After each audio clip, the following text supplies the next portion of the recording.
بسم الله الرحمن الرحیم. الحمد لله و الصلاة و السلام علی رسول الله. در جلسه دیگر از درس تفسیر قرآن کریم قرار داریم. به آیه مبارکه پنجم این سوره مبارکه رسیدیم. ایاک نعبد و ایاک نستعین. در ادامه سوره مبارکه فاتحه قرار داریم. دوستان عزیزان، خب ابتداً صفحه خدمت داشته باشیم. در ابتدا می‌بینیم که مالک یوم الدین ایاک نعبد و ایاک نستعین. تفسیر مالک یوم الدین در جلسه گذشته خواندیم. البته یک نکته که از جلسه گذشته باقی مانده بود، این از مالک یوم الدین توضیح بدم و بعداً بریم به آیت پنجم بریم. در تفسیر مالک یوم الدین یک تفسیر قرآن با قرآنی صورت گرفته، خیلی جالب و زیباست که در سوره مبارکه انفطار میبینیم. در سوره اذا السماء انفطرت در آیت 17 آمده و ما ادراک ما یوم الدین. این خیلی جالب است. اینجا میخوانیم در سوره فاتحه چی؟ مالک یوم الدین، مالک روز جزا. خب حالا در سوره انفطار آیه 17 سوال میکنه و ما ادراک ما یوم الدین، تو چه میدانی که روز جزا چیست؟ باز دوباره تأکید میکنه، سوال میکنه دوباره، ثم ما ادراک ما یوم الدین، سپس چه چیز تو را آگاه کرد که روز جزا چیست؟ یعنی تو ببینید این نحوه سوال در جای میشه که مسئله خیلی مهم باشه. تو چه میدانی؟ چه چیز تو را آگاه کرده است از این روز جزا؟ بعداً باز روز جزا تفسیر کرده خودش، گفته یوم لا تملک نفس لنفس شیئا، روزی که هیچ نفسی مالک نیست برای نفسی دیگر چیزی را. هیچ کس مالک چیزی نیست، هیچ کس برای کسی نفعی رسانده نمیتواند الا باذن الله. همه از الله است. والامر یومئذ لله، امر هم از الله است. اونجا هم چی میخوانیم؟ مالک یوم الدین، مالک روز جزا. اینجا هم چیه؟ غیر از الله هیچ کس مالک چیزی نفعی برای کسی نیست. و لحاظا یک تفسیر قرآن با قرآن است که خیلی به زیبایی بیان شده مطلب. خب میریم حالا دوستان به تفسیر ایاک نعبد و ایاک نستعین. ببینید دوستان، در اول سوره مبارکه الله سبحانه و تعالی بیان فرموده الحمدلله رب العالمین. در این جمله الرحمن الرحیم مالک یوم الدین در واقع الله متعال برای انسانها یاد داده، تعلیم داده که چگونه پروردگار خود را ستایش کنند، بستایند و تعریف کنند.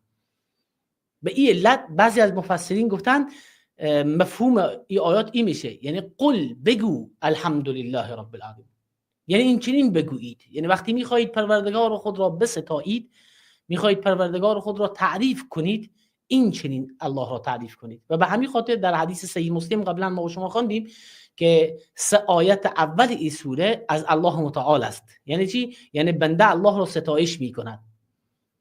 و میایم حالا به آیت 5 میرسیم. در آیه 5 نحوه صحبت تغییر میخوره. چگونه تغییر میخوره؟ ببینید ما وقتی با هم صحبت میکنیم، یکی که از یک قائلی صحبت کنیم، یکی که از خود صحبت کنیم، یکی از یک مخاطب. یعنی 3 حالت داره. یا متکلم گوینده از خود حرف میزنه، یا از مخاطب حرف میزنه، یا از قائل. مثلا من میگم که من چنین میکنم، من چنان گفتم. یکی میگه تو چنان کردی، تو چنین میکنی و در رابطه به شما صحبت میکنم. یکی که در رابطه به فرد دیگه صحبت میکنیم، فلانی چنین است، فلانی چنان است. حالا اینجا 3 آیه اول حالت غائب داره. الحمدلله رب العالمین، ستایش برای ذات الله که پروردگار عالمیان است. الرحمن الرحیم مالک یوم الدین، حالت غائبی داره. اما به این آیه که میرسه حالت خطاب پیدا میکنه، مخاطب میشه. ایاک نعبد، خاص تو را میپرستیم و خاص از تو یاری و کمک میجوییم. خب در اینجا علت چیست؟ به خاطر اینکه اول در واقع باید نمازگزار چنین باشد. در اوائل سوره هنوز او حضور کامل حاصل نشده، لذا الله را به حالت غائب یاد میکنه. الحمدلله رب العالمین الرحمن الرحیم مالک یوم الدین. در اینجا که میرسه دیگه ذاتی که چنین بزرگی و عظمت دارد دیگه مثل که در مقابل انسان حاضر باشد. مثل که با مستقیم صحبت میکنی، مثل که در حدیث صحیح البخاری داریم پیامبر اکرم صلی الله علیه و سلم فرمودن ان تعبد الله کانک تراه، تو الله را چنان پرستش کنی مثل که الله را میبینی. حالا اینجا هم وقتی این جملات اول به کار رفته گفته شده، حالا دیگه به حالت رسیده که مثل که الله را میبینه، لحاظا میگه ایاک نعبد، خاص تو را میپرستیم و خاص از تو یاری و کمک میجوییم. خب اینجا یکی از نکات، یکی از مباحثی بود که در آیه 5 متوجه شدیم. مطلب دیگری که در این آیه مبارکه یاد میگیریم و متوجه، مطالب متعددی در این آیه نهفته. در این آیه مبارکه دو مطلب یاد شده، یکی پرستش و یکی استعانت و کمک، که البته پرستش برای الله هست، فقط الله را باید بپرستیم، و استعانت فقط از او میجوییم و از او کمک میخواهیم. او ما را کمک میکند، ما برای او بندگی میکنیم، ما او را پرستش میکنیم. این دو با هم به این شکل در اینجا جمع شده. خب اولا ایاک نعبد، عبادت چیست؟ چه چیزی را عبادت میگویند؟ اصل کلمه عبادت در زبان عربی به معنای خضوع، خشوع، ذلت، پستی، خود را پایین زدن، خاضع و خاشع بودن. و لحاظا در لغت در زبان عربی به راهی که خیلی زیر پا شده باشه گفته میشه طریق و معبد، راهی که ذلیل شده، خیلی زیر پا شده، خیلی راه مردم زیاد راه رفتن. شطوری که خیلی سواری بده و به حساب تربیت بشه برای سواری گفته میشه ابلون معبد، شطوری که خیلی ذلیل شده، خیلی مطیع شده دیگه. و چنانچه در تفسیر ابن کثیر دقیقاً به همین شکل اینه ترجمه کرده. معنای چی را؟ البته اینجا باشین در تفسیر ابن کثیر اینجا دیگه بحثیه که توضیح میده. بله همین است. در تفسیر ابن کثیر در اینجا آورده العبادة فی اللغة من الذله، عبادت در لغت یعنی ذلیل بودن، پست بودن. ما در پیش انسان ها پیش هیچ کس پستی نداریم، پیش هیچ کس خود خوار و ذلیل نمی کنیم الا لله. پستی و ذلت فقط برای الله است. ایاک نعبد، خاص تو را میپرستیم. یقالو طریق معبد، در زبان عربی گفته میشه راهی که خیلی پست و ذلیله، یا بعیر و معبد، شطوری که خیلی ذلیل شده، خیلی به اصطلاح سواری زیاد از او گرفته شده در واقع، ای مذلل. حالا این در لغت عربی است، اما در شریعت عبادت عبارت از هر عملی که جامع این سه چیز باشد: کمال محبت و کمال خضوع و خوف. ببینید یعنی شخص، البته یک چیز دیگه هم اینجا با خود داره، در امید، در واقع امید است. ببینید هر تذلل یا خضوع و خشوعی که به همراه محبت باشه و امید باشه و خوف و ترس باشه، این میشه پرستش و عبادت. یعنی عبادت این سه بخش را دارد و اهل سنت و جماعت طبق آیات قرآن کریم عبادت همین چیز معرفی کردن. یعنی وقتی ما عبادت انجام میدیم از روی محبت انجام میدیم، چون الله رو دوست داریم نماز میخوانیم، چون الله رو دوست داریم برای او سجده میکنیم، چون الله رو دوست داریم برای او رکوع میکنیم، چون الله رو دوست داریم دعا میکنیم، با او مناجات میکنیم، چون دوستش داریم روزه میگیریم، زکات میدیم، حج انجام میدیم و عبادات دیگر. دوم این که خوف هم داریم که اگر انجام ندهیم جزا میبینیم. خالق و مالک ما، کسی که ما را آفریده، ما را جزا میده و دیگه اگر انجام ندیم. و دیگه امید هم داریم که وقتی این انجام بدیم در مقابل الله متعال از ما راضی میشه و رضایت الله متعال جلوگر میشه در بهشت الهی. بهشت یعنی رضایت الله متعال. اما عده‌ای از صوفیه که حقیقت رو نفهمیدن و اینجا آمدن گفتن ما اصلا چرا عبادت انجام بدیم برای بهشت، ما که معامله‌گر نیستیم، عبادت خالص برای محبت الله انجام میدیم. این غلط هست، اشتباس و مخالف دلایلی است که در قرآن کریم اومده که انشالله بعداً در این موارد بیشتر هم صحبت میکنیم و به جایش بیشتر بحثا خواهد آمد. خب به هر حال امید هم هست، خوف هم هست، کمال محبت هم هست. اینا همه با هم دیگر جمع میشه. اینو میگن عبادت. و این عبادت حالا مختص کیست؟ الله سبحانه و تعالی. ایاک نعبد. ببینید دقیق که ترجمه کنیم، ایاک در زبان عربی ضمیر هست به معنی تو را. مثل که در فارسی هم ما میگیم تو را. و نعبدو پرستش میکنیم معناش میشه. خب حالا اینجا ایاک نعبدو تو را پرستش میکنیم، همین کلمه خاص از کجا آمد؟ همه ترجمه میکنن خاص تو را پرستش میکنیم. خاص تو را پرستش میکنیم از کجا شد کلمه خاص؟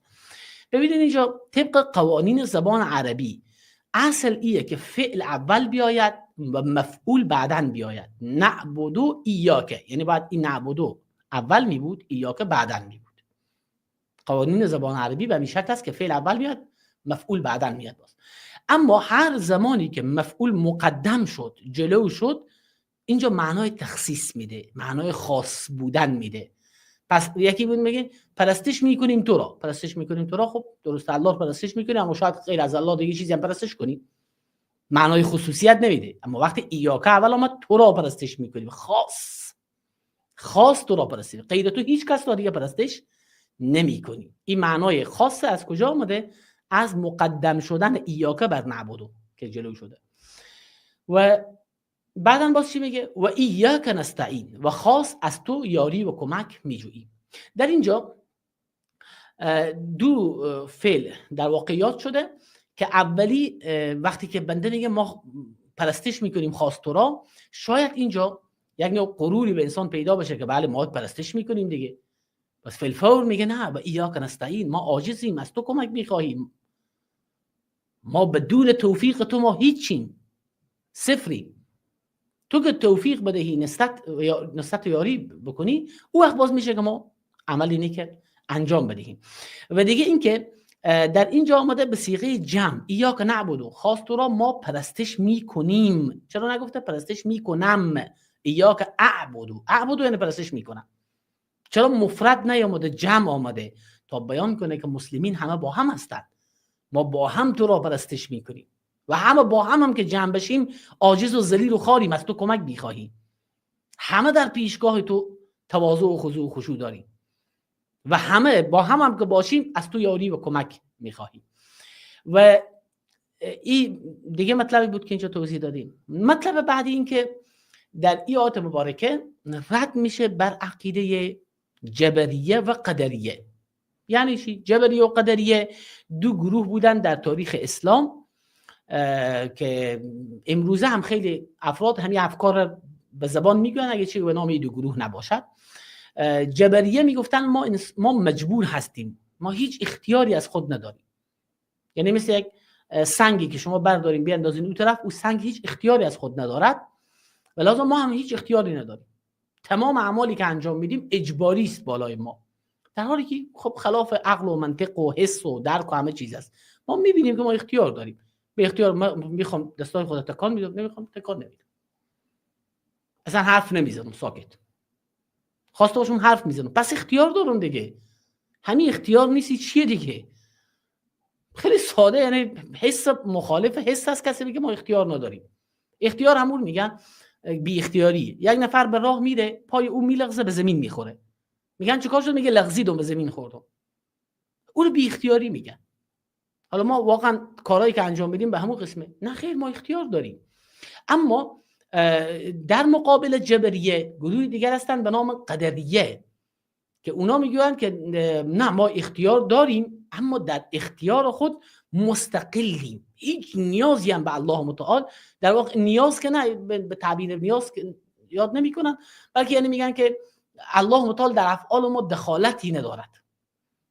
یعنی چی؟ یعنی همین کارهایی که ما روزمره انجام میدیم، همین حال من حرف میزنم، این حرف ها رو ما خودم خلق میکنم، خودم میآفرینم و خلقت الله اینجا اصلا دخیل نیست در کارهای انسان. الله نه ارادهش دخیل هست نه خلقتش. این قدریه میگن اصلا، یعنی اینا به تقدیر الله نیست، یعنی به اراده الله و به خلق الله نیست. اما اهل سنت و جماعت میگن نه، ما اختیار داریم، مثل جبریه نمیگیم. و اما در این اختیار خود ما مستقل نیستیم. به چی معنا مستقل نیستیم؟ به این معنا که ما کسب کار را میکنیم اما خلق از الله هست. یعنی چی؟ یعنی میگه که من حرف میزنم، من اراده میکنم حرف بزنم، این حرفا رو الله خلق میکنه و اگر الله خلق نکند این حرفا نمیآید. مثل شخص گنگ، شخصی که گنگ است میره حرف بزنه، زبان خودت تکان میده، اما چیزی تولید نمیشه.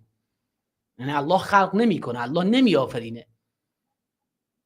کسی که دست و پاش فلج است میره که کار انجام بده، اما الله برای اون نمیآفرینه، خلق نمیکنه.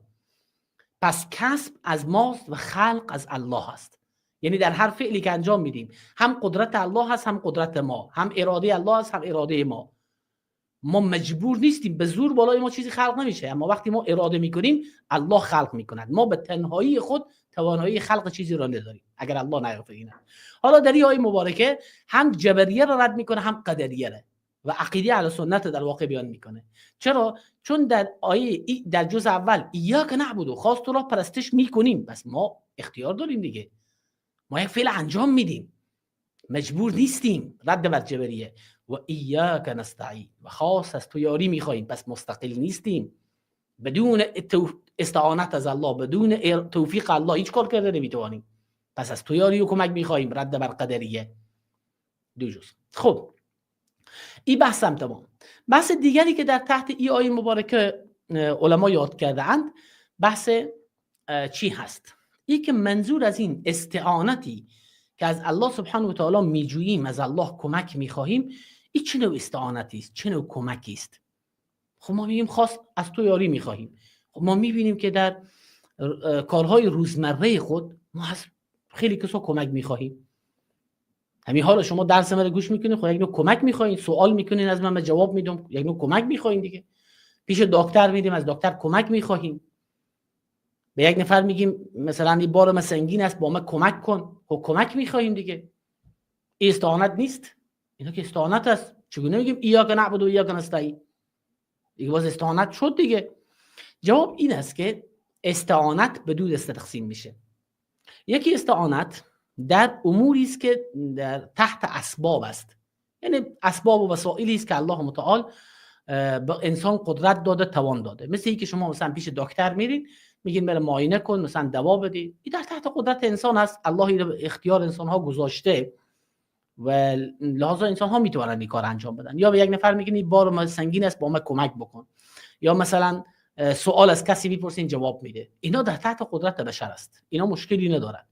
اما یکی اموری است که بالاتر از قدرت بشر است، مثل شفا دادن. شما پیش دکتر میرین برای تداوی، اما به دکتر نمیگین تو برای شفا بده.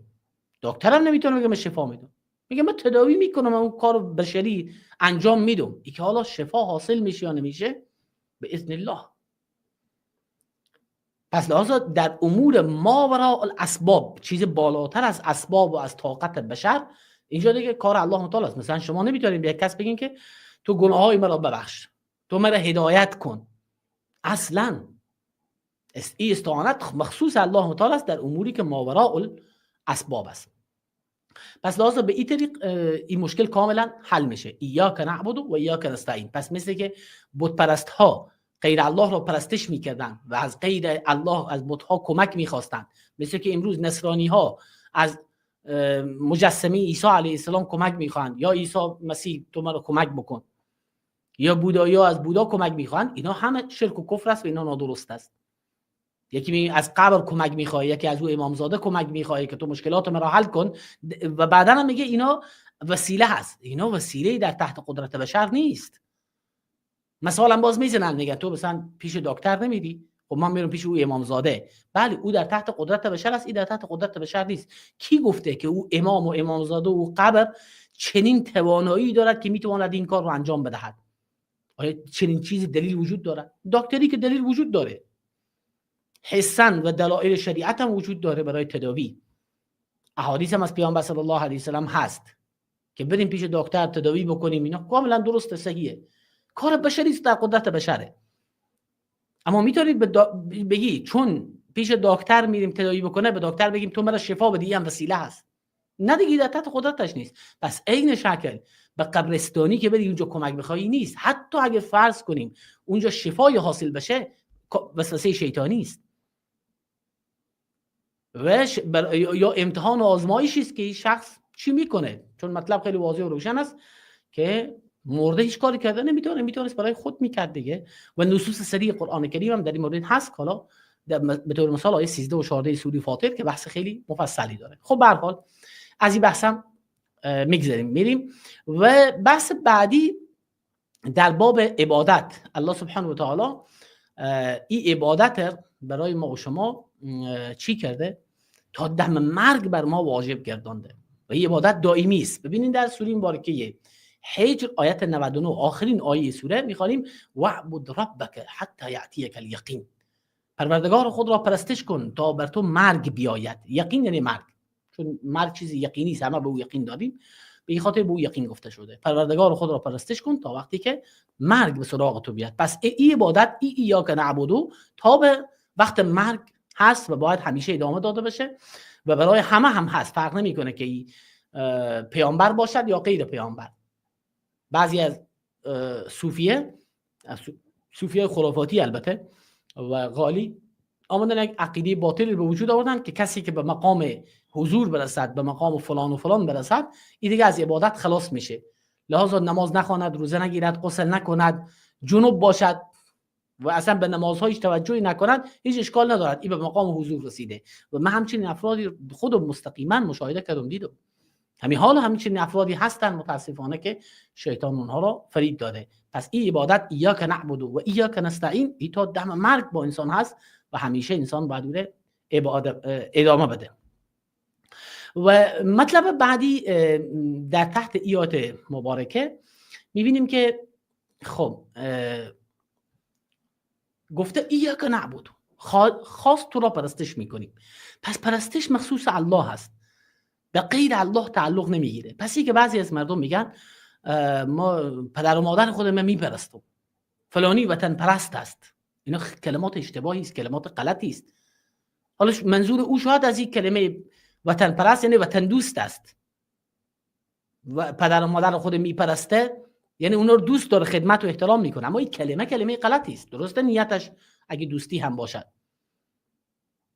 نباید کلمه پرستش ما استفاده بکنیم. پرستش مخصوص الله متعال است. ایاک نعبد هر روز در نماز خود میگیم خاص تو را میپرستیم، باز بعدا میگیم وطن پرست، فلان پرست، فلان پرست. یعنی چی؟ پرستش فقط به الله متعال مخصوص است و نباید که به غیر الله تعلق بگیرد. خب تا اینجا ایاک نعبد و ایاک نستعین چی شد؟ به اصطلاح آیه 5 شد که نصف او برای الله هست و نصف برای بنده. نصفی که برای الله هست عبادت برای الله هست که در حدیث صحیح مسلم قبلا ما شما خواندیم دیگه که 3 آیه اول برای الله و بعدن آیه، البته اینجا آیه 5 هم که میگیم دوستان توجه بکنیم، ما به اعتبار این نسخه که بسم الله الرحمن الرحیم یک آیه گرفته در این نسخه از قرآن کریم، در اینجا بسم الله الرحمن الرحیم یک آیه گرفته، لازم 5 شده. لکن صحیح تریه که بسم الله الرحمن الرحیم یا آیه نیست بلکه آیه 4 میشه، یا که نعبد و یا که نستعین آیه 4 میشه و بعداً باز اهدنا الصراط المستقیم یک آیه میشه، صراط الذین انعمت علیهم 2 آیه میشه، غیر المغضوب علیهم ولا الضالین 3 آیه میشه. لازم صحیح تر اینه که یا که نعبد و یا که نستعین آیه 4 حالا در اینجا 5 گفته به اعتبار که بسم الله الرحمن الرحیم جزء فاتحه حساب کرده که در جلسات گذشته روی مفصل صحبت کردیم. خب به هر حال در اینجا بعداً گفته که اهدنا الصراط المستقیم. خب وقتی ما از الله سبحانه و تعالی یاری و کمک می‌خواهیم، مهمترین چیزی را که کمک بخواهیم، مهمترین چیزی را که از بارگاه رب العزت ما طلب بکنیم چیست؟ هدایت است. که هدایت را از الله سبحانه و تعالی طلب بکنیم و بخواهیم. در اینجا مطالب متعددی داریم در همین چند کلمه اهدنا الصراط المستقیم. اهدنا اول ما را هدایت کن. خب این هدایت چیست؟ خود هدایت چیست؟ در باب هدایت ما قبلا دوستا توضیح دادیم در درس 3 از مقدمه، در اونجا ما به شما تشریح کردم که هدایت به 5 قسم تقسیم میشه، از تفسیر المنیر توضیح دادم برای شما و از جمله که اقسام هدایت، اول هدایت فطری بود، دوم هدایت حسی بود، بعدن هدایت عقلی بود، بعدن هدایت دینی و بعدن هدایت توفیقی. خب حالا از این 5 نوع هدایت 4 نوع هدایت به ما داده شده، این دیگه طلب بکنیم طلب شی حاصل شده هست. هدایت فطری به ما داده شده، ما در فطرت ما پاکی، خوبی و توحید و راه خوب رفتن نهفته شده و بعدا مگه دیگه شخص فطرت به اساس محیط و شرایط فطرتش تغییر میخوره و یا خودش کسب بعد از اینکه به سن بلوغ میرسه کسب میکنه و تغییر میده. دوم هدایت حسی خوبی هم به ما داده شده، حواس ما کار میکنه دیگه، چشم ما، گوش ما میبینه، دست و حس ذائقه و لامسه و همه. سوم هدایت عقلی هم که الله به ما داده، الحمدلله عاقلیم، داناییم، میدانیم. چهارم هدایت دینی، یعنی کتاب فرستاده، پیامبر فرستاده راه را به ما نشان داده، راهنمایی کرده، این هم تمام. پس حالا اینجا که ما میگیم اهدنا، ما را هدایت کن، چه نوع هدایتی میخواییم؟ این 4 نوعی که نمیخواییم. پس هدایت چی میخواییم؟ هدایت توفیقی میخواییم، نوع پنجم. یعنی یا الله ما رو توفیق بده به کارهای خوب. ایاک نعبد، ما خواست تو را میپرستیم، اما از تو کمک میخواییم و مهمترین کمک اهدنا، ما را هدایت کن، ما را راهنمایی کن، توفیق بده که کار خوب انجام بدیم، دست ما را بگیر. لذا به این نوع هدایت پیامبران هم محتاجن. هر چی هدایت بشیم باز محتاجیم، چون هر عملی که مثلا ما دیروز کارهای خوبی انجام دادیم، تا به حال تمام عمر خود انجام دادیم، مثلا امروز باز در انجام کار نیک بازم محتاج الله متعالی، بازم نیازمندیم که الله ما را توفیق بده هر کی کار خوبی انجام بدهیم. پس به این خاطر اهدنا، ما را هدایت کن. نکته دیگر هم این که بعضی مفسرین توضیح دادن که از اول این سوره عظمت و بزرگی الله متعال یاد شد. بزرگی الله، الحمدلله رب العالمین الرحمن الرحیم مالک یوم الدین، ایاک نعبد و ایاک نستعین، ذلت و خالی خود به بارگاه الله پیش کردیم. اما حالا بعد از این دعا میکنیم. قانون دعا همی است که اول بزرگی و عظمت کسی را که دعا میکنیم یاد بکنیم و بعد از اینکه ستایش او را گفتیم، مدح و ثنای او را گفتیم، بعداً باز بیایم چی کنیم؟ دعا بکنیم و از او چیزی را بخواهیم. خب اینجا یک بحث دیگه‌ای که در هدایت مطرح هست اینه که هدایت در قرآن کریم به دو معنا آمده. یکی هدایت به معنای چهارم، یعنی هدایت دینی، یعنی راهنمایی کردن، راه نشان دادن، که این نوع هدایت دینی را الله هم انجام داده، راه را به ما نشان داده. در قرآن کریم هم میخوانیم و هدیناه النجدین. الله سبحانه و تعالی میفرماید که خب آیت مبارکه اگه بله، و هدیناه، سوره مبارکه لا اقسم بهذا البلد و انت حل بهذا البلد، در آیه 10 میخوانیم و هدیناه النجدین، ما هر دو راه را برای انسان نشان دادیم، راه خوب و بد را. حالا کدام که انتخاب میکنه دیگه باز کار خودش هست و لحاظا خودش باز مسئول میشه، مکلف میشه، جوابگوی کار خود باید باشه. و هدیناه النجدین، ما هر دو راه را برای انسان نشان دادیم. پس ببینید الله متعال اینجا که هدایت یاد کرده، اما به معنای چی؟ راه نشان دادن. یک که به همین معنا در قرآن کریم هم هدایت میکنه. ان هذا القرآن یهدی للتی هی اقوم، در سوره مبارکه چی میخوانیم؟ اسراء میخوانیم، آیت 9. ان هذا القرآن، همانا این قرآن، یهدی هدایت میکند. حالا این هدایت کدام اینو هدایت است؟ هدایت دینی، یعنی نشان میدهد، یعنی راه را نشان میدهد، این خوب است، این بد است، این کار را نکن، این کار را بکن، این عقیده خوب است، این عقیده بد است، این اخلاق خوب است، این اخلاق بد است. راه نشان دادن هست. اما و همچنین رسول الله صلی الله علیه و سلم این کار انجام میده. همچنین باز در قرآن کریم داریم که الله متعال در رابطه با پیامبر اکرم صلی الله علیه و سلم میفرماید در آیه 52 سوره شورا و انک لتهدی الی صراط مستقیم، همانا تو ای پیامبر راهنمایی میکنی به راه راست. پس ببینیم پیامبر راهنمایی میکنه، اما این راهنمایی به معنای چیز، یعنی نشان میده راه را، هدایت میکنه، این راه رو نشان میده. پس دقت کردین که هدایت در قرآن کریم به الله هم نسبت شده، به قرآن هم نسبت شده، به پیامبر هم نسبت شده به معنای راه نشان دادن. اما باز یک معنای دیگه هدایت یعنی رهبری کردن و به سر منزل مقصود رساندن، که یه هدایت توفیقی میشه، معنای پنجم. دیگه راه نشان دادن نیست، این دست شخص گرفتن به سر منزل مقصود رساندن است و این هدایت مخصوص الله سبحانه و تعالی است. نه قرآن انجام میده، نه پیامبر انجام میده، نه هیچ بشر دیگری انجام میده، مخصوص الله هست.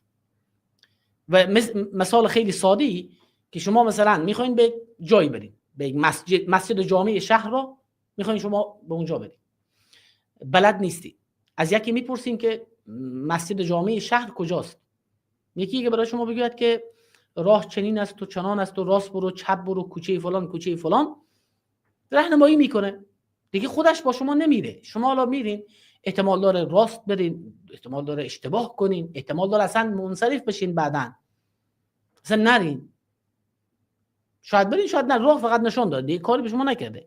اما یکی که دست شما رو بگیره ببره در مسجد، بگی مسجد، این رهبریه دیگه، این به سر منزل مقصود رساندنه.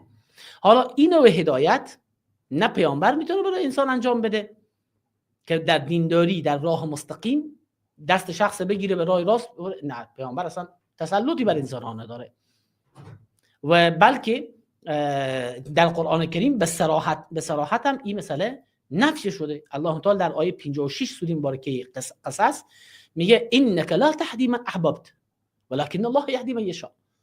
در اینجا او آیه 52 سوره شورا خواندیم که الله میگه و انک لتهدی الی صراط مستقیم، تو راهنمایی هدایت میکنی به راه راست. اما اینجا میگه انک لا تهدی من احببت، تو کسی را که دوست داشته باشی هدایت نمیکنی. حالا معنا چگونه؟ اونجا کسایی که نفهمن میگه ببینید با هم تضاد داره، مثل خیلی از مغرضین و ملحدین از همچنین چیزا استفاده میکنن و بعضی مسلمان هایی که بیچاره اطلاع ندارن میخوان فریب بدن، در حالی که مثل روز روشن است این آیات برای کسی که یاد داشته باشه بفهمه. انک لا تهدی من احببت، تو هدایت نمیکنی، هدایت بس یعنی رهبری به سر منزل مقصود رساندن، تو نمیتونی به منزل مقصود برسانی. ولی لحاظا پیامبر کاکای خود نتوانست هدایت کنه، ابراهیم علیه السلام پدر خود نتوانست هدایت کنه. انک لا تهدی من احببت ولکن الله یهدی من یشاء، این یهدی من یشاء دیگه به الله که نسبت میشه یعنی به سر منزل مقصود رساندن. و لحاظا اهدنا الصراط المستقیم دقیقاً همین است، ما را هدایت کن یعنی ما را به سر منزل مقصود برسان.